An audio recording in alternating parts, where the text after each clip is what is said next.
ఈ వివక్షత పోవాలంటే ఆర్థికంగా, రాజకీయంగా, సామాజికంగా మిగతా వర్గాలన్నీ కూడా మిగతా వర్గాలకు సమాంతరంగా అభివృద్ధి చెందాలంటే ఒక్క వైఎస్ఆర్ కాంగ్రెస్ పార్టీ వల్లనే ఇది సాధ్యం అన్నటువంటి విషయాన్ని తెలియజేసుకుంటూ ఈ యొక్క నియోజకవర్గానికి గతంలో రజనీ గారు రిప్రజెంట్ చేశారు.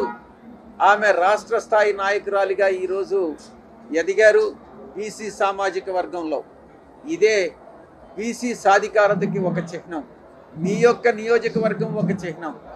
అదే రకంగా ఆమె ప్రతినిధిగా ఇక్కడ చిలకలూరిపేట నియోజకవర్గం నుంచి 2024 జరగబోయేటటువంటి సార్వత్రిక ఎన్నికల్లో మల్లెల రాజేష్ నాయుడు గారు పోటీ చేయబోతున్నారు వైఎస్ఆర్ కాంగ్రెస్ పార్టీ అభ్యర్థిగా. కొన్ని వదంతులు, పుకార్లు వస్తూ ఉన్నాయి. ఏదో రాజేష్ నాయుడు గారిని మారుస్తారు అన్నటువంటిది. అది ఏది నమ్మాల్సినటువంటి అవసరం లేదు. రాజేష్ నాయుడు 2024 సార్వత్రిక ఎన్నికల్లో చిలకలూరుపేట నుంచి వైఎస్ఆర్ కాంగ్రెస్ పార్టీ అభ్యర్థిగా పోటీ చేస్తారు, గెలుస్తారు అన్నటువంటి నమ్మకం మనందరికీ కూడా ఉంది.